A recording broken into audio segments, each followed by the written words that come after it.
Bismillahirrahmanirrahim. Assalamualaikum warahmatullahi wabarakatuh. Alhamdulillahirrahmanirrahim. Puji syukur kehadirat Allah subhanahu wa ta'ala, Tuhan semesta alam, yang tentunya atas izin Allah subhanahu wa ta'ala kita dapat kembali berjumpa dan pastinya melaksanakan hari ini dengan lebih baik insya Allah. Dan tak lupa juga salawat serta salam marilah senantiasa kita haturkan keharibaan Nabi besar kita, Nabi akhir zaman, Nabi Muhammad sallallahu alaihi wasallam.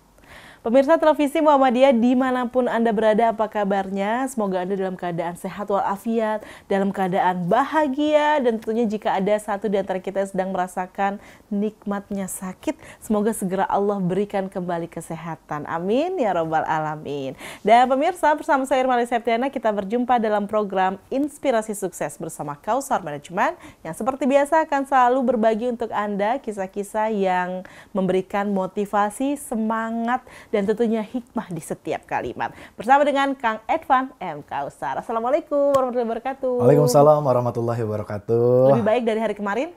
Alhamdulillah insya Allah. Alhamdulillah insya Allah. Karena itu adalah tanda-tanda orang yang beruntung. Jadi kalau misalnya beruntung harus lebih baik ya Kang Edvan. Betul ya. Banget, betul banget. Dan tentunya kali ini kita tidak hanya berdua saja pemirsa, tapi kita bertiga ada tamu, yakni adalah seorang blogger dan juga seorang pendongeng. Kak Pita, assalamualaikum. Waalaikumsalam warahmatullahi wabarakatuh. Ada yang bersama dengan Kak Pita? Ada. Wah. Oh, siapa ada ya? ini? Aku Ayah. Jadi kita bukan bertiga loh, kita berempat. Oh, dia mau dihitung. Mau dihitung. Baiklah. Kita berempat pemirsa, salah berarti ya, bukan cuma bertiga, tapi kita kali ini berempat karena Kak Pita ini adalah seorang blogger dan juga pendongeng yang harus selalu membawa rekannya Ayah ya. Nama lengkapnya siapa? Nama lengkapnya siapa? Namaku Cahaya, panggilannya Ayah. Oh, Cahaya. Cahaya. Boleh tuh ya jadi inspirasi nama anak gitu ya. Panggilannya Ayah, lengkapnya Cahaya. Itu bagus sekali. Dan pemirsa, kali ini tema kita adalah karena memang ada seorang pendongeng, kita mau membahas sebuah tema yang sangat menarik, yakni adalah mendidik dengan mendongeng. Dan pemirsa, kita mengetahui bahwasanya keberhasilan atau kesuksesan masa depan ditentukan dari generasi mudanya. Dan tentunya generasi kita saat ini kita harapkan juga bisa memberikan nilai yang positif di masa yang akan datang, tapi tidak akan pernah terjadi tanpa adanya keterlibatan pendidikan. Dan mendidik merupakan satu upaya yang harus kita lakukan sejak dini gitu ya. Tapi sayangnya kalau dulu dikasih tahu sama orang tua, sekolah yang paling utama itu adalah ibu. Terus rumah juga menjadi sekolah bagi anak-anak, dan lingkungan juga menjadi bagian dari pendidikan yang tentunya harus kita pikirkan sejak dini. Tapi sayangnya di era sekarang pemirsa, mungkin pemirsa juga merasakan ya bahwa banyak orang tua yang terpaksa harus kehilangan waktu terbaiknya dengan anak-anak mereka. Kalau Kang Edvan bagaimana pendapatnya? Ya betul sekali, padahal anak-anak terutama di golden age itu sangat butuh sosok seorang ibu terutama, dan juga tentunya seorang ayah. Bahkan saya pernah membaca sebuah penelitian Mbak Irma, jadi di dunia ini ternyata dari berbagai penjara diteliti, banyak sekali para tahanan, ya, para pelaku kriminal tersebut, ternyata 80%-nya adalah mereka tidak merasakan kasih sayang ayah. Ya, kasih sayang ayah. Apalagi kasih sayang ibu, sudah jelas ya. Artinya apa? Masa golden age atau ke masa emas seorang anak, itu berarti di masa-masa sebelum 5 tahun, balita, itu adalah masa di mana sebetulnya sosok orang tua sangat diperlukan oleh anak-anak balita itu. Dan inilah fenomena yang terjadi sekarang, bahkan kita seringkali mendengar pemirsa, di luar sana banyak anak yang bahkan memanggil ibu atau ayahnya dengan sebutan om dan tante. Masya Allah, ya, saking nggak kenalnya saking ya. jarangnya, karena ketika orang tua pulang, si anak sudah tidur. Betul. Dan ketika si anak bangun, orang tua sudah pergi bekerja.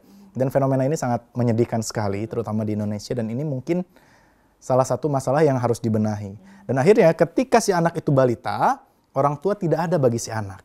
Dan si anak mencari sosok lain, panutan lain. Dan akhirnya ketika si anak itu beranjak remaja, si anak itu kemudian dirasakan hilang oleh orang tua. Jadi kebalik, pas remaja orang tuanya yang merasa kehilangan anak. Kenapa? Karena si anak merasa lebih nyaman sama temennya, sama orang lain, dan akhirnya si anak tidak di rumah. Sebenarnya karena mereka mungkin juga tidak terbiasa untuk mengandalkan orang yang ada di rumah. Karena memang ketika kecil tidak ada orang di rumah yang bisa mereka andalkan gitu ya. Itu problem pertama, itu common problemnya seperti itu. Tapi banyak juga yang ibunya di rumah, ya, atau bahkan ayahnya pun seorang pengusaha dan akhirnya bisa di rumah, lebih sering di rumah, tapi kemudian tidak punya teknik untuk bisa mengajak anak berbicara, menyampaikan nasihat dengan baik, dengan benar, sehingga si anak merasa, gue nggak nyaman, saya nggak nyaman sama ibu saya nggak nyaman dengan ayah saya, dan akhirnya ya golden age-nya lost gitu. Betul banget. Kehilangan golden Ini age. banyak banget loh sekarang pemirsa, kalau misalnya bisa dirasakan, kita juga mungkin bisa melihat anak-anak kita apakah merupakan anak-anak yang nyaman dengan orang tuanya atau anak-anak yang sebisa mungkin menghindari orang tuanya, ya nggak sih Bang Evan? Ternyata ini ada tekniknya dong. Ada dalam tekniknya, mendidik. nah makanya saya melihat sosok pendongeng seperti Mbak Pita ini sangat dibutuhkan. Nanti kita akan lihat kayak gimana sih caranya menyampaikan pesan, menyampaikan nasihat kepada anak-anak, para pendengar tanpa mereka merasa digurui, tanpa mereka merasa boring, mereka happy, dan mereka tetap mendapatkan ilmu serta nasihatnya. Oke, nah Kapita, ini bicara tentang mendidik di usia golden age tadi, usia-usia emas begitu ya, dan rasanya memang dongeng menjadi salah satu cara yang tepat juga dan sangat akrab dengan anak-anak gitu. Kalau menurut Kapita, ini merupakan satu cara yang paling tepat? Kalau menurut saya iya, karena saya juga termasuk orang yang dibesarkan lewat dongeng. Oke. Jadi ayah saya ketika memberikan nasihat, beliau tidak pernah langsung. Kayak misalnya pernah saya berantem sama kakak-kakak saya 4 bersaudara. Jadi, saya udah nyapu, saya udah ini, berebutan pekerjaan rumah. Ayah saya cuma bilang, jadilah seperti tanah. Kenapa tanah? Tanah itu nggak pernah protes, ditanamin cabai yang pedas, tanamin mengkudu yang bau, terus dan lain-lain gitu. Dan pokoknya berbagai macam kesempatan yang ayah saya berikan, kalau nasihatin nggak pernah to the point, dari lewat cerita gitu. Jadi itu lebih menarik gitu kan. Jadinya beda sama ibu saya, ini nggak nonton kan? Beda lagi. Kalau ibu-ibu ya memang kecenderungan kalau misalnya ini to the point dan marah-marah ya, kamu ini gitu. Akhirnya saya lebih males sih kalau mendengarkan ibu saya ketimbang ayah saya, seperti itu. Jadi memang lebih efektif lewat cerita, lewat mendongeng seperti itu. Lewat kisah-kisah gitu ya, dongeng dan kisah-kisah sama lah ya. Ya, seperti itu. Tapi memang banyak memang anak-anak yang tak bisa langsung dikasih tahu bahwa mereka salah, nggak bisa ya. Apalagi zaman sekarang, Kang Evan kan Kapita ya. Kalau saya aja dibilang kamu salah, rasanya saya pengen bikin ruang diskusi lagi. Oke, salahnya di mana? Kita buka beberapa. Ya kan? Tapi memang anak-anak zaman sekarang akan semakin sulit lagi. Ini Kapita yang sudah lama menjadi anak kecil aja, usia udah berapa tahun yang lalu ya, jadi anak kecil aja di masa itu tidak bisa dikasih tahu secara langsung, apalagi di zaman sekarang begitu ya. Dan pemirsa, ini bisa jadi salah satu alternatif kalau pemirsa ingin memberi kesan kepada anak-anak bahwa apa yang kita sampaikan adalah sebuah pesan dan bukan hanya omelan semata. Tapi kayaknya kalau si Ayah nih senang sekali ya bisa terus berdampingan dengan ibunda nih. Aku kan senang terus kalau diajak ketemu teman-temanku. Oh, jadi mereka senang Ayah nih kalau ketemu teman-temannya. Iya dong, senang banget. Aku bisa berbagi cerita bersama mereka. Oh, Masya Allah, anak kecil ya, anak kecil tuh pasti senangnya berbagi cerita. Anak kecil kalau ketemu anak kecil nyambung. Nyambung, betul. Padahal nggak kenal, pasti main bareng. Iya, benar banget, benar banget. Tapi mereka bisa seperti itu, apakah memang di usia tersebut? Kalau anak kecil emang nggak ada ini ya, nggak ada gap apa ya. Pasti. Mereka belum punya kepentingan. Belum punya kepentingan. Mereka benar-benar kayaknya tulus, murni ya, tulus. Gitu, berantem 5 menit baikan lagi. Biasanya berantem lanjutan ibunya. Ibunya berantem. Ibu dan ibunya berantem gara-gara anaknya berantem. Itu sering terjadi. Sering terjadi. Tapi mendidik lewat dongeng, rasanya masih belum banyak orang yang bisa menyadari hal tersebut ya Kapita ya. Apakah aktivitas berdongeng ini juga sesuai dengan apa yang tulis di blog dari Kapita?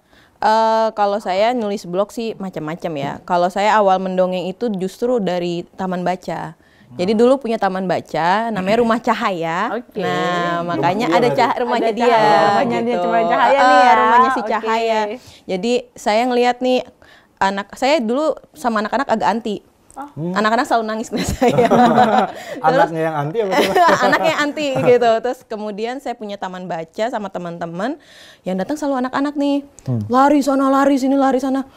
Hoi, sini duduk gitu kan. Tapi kalau dipikir-pikir, nanti emaknya pada ngomel ke saya lagi. Anak gua ngapain lo omel-omelin kan gitu. Ya udah akhirnya gimana caranya saya kerja juga ternyata megang anak-anak, terus kemudian ada pendongeng. Saya nonton. Saya kok terpukau ya, maksudnya saya pun yang dewasa nonton sampai gini gitu. Terus oh ya saya belajar sama beliau, kemudian Dan benar, ternyata banyak pesan-pesan moral yang kita sampaikan lewat anak lebih masuk. Bahkan ketika kita menyampaikan dongeng dengan cara yang menarik, bukan hanya anak-anak, kadang orang tuanya ikut, gitu. Seru ya, gitu. Iya, jadi memang ada tekniknya. Tapi saya selalu bilang kepada kalau yang ikut workshop saya, ketika mendongeng, tujuannya apa dulu nih? Mau untuk anaknya, kalau untuk anaknya nggak usah lebay-lebay. Kecuali untuk profesi. Kalau untuk profesi, banyakin skill-skillnya itu penting gitu. Tapi kalau untuk di rumah, baca buku juga mendongeng kok. Baca buku juga mendongeng. Kalau weekend, saya kadang suami suka main handphone ya, laki-laki ya. Kalau lagi weekend udah kerja seharian. Kayaknya kalau ini enaknya, kayak kalau cowok, ayah ini kan nggak enak ya, ayah. Itu ada buku, bacain dong anaknya gitu. Cukup bacakan buku aja itu udah jadi momen penting buat ayah dan anak ya, apalagi dengan yang era sekarang seperti tadi yang disebutkan oleh Kang Ervan itu. Nah, tapi kalau untuk memilah dan memilih cerita-cerita dongeng yang ingin disampaikan, karena saya juga pernah baca sebuah artikel, setiap dongeng atau kisah yang disampaikan itu juga bisa mempengaruhi bahkan kehidupan sebuah negara. Dijawab setelah yang satu ini ya, kita tahan sejenak. Bagaimana caranya memilih cerita dongeng yang tepat untuk perkembangan anak, tetap di Inspirasi Sukses bersama Kausar Management.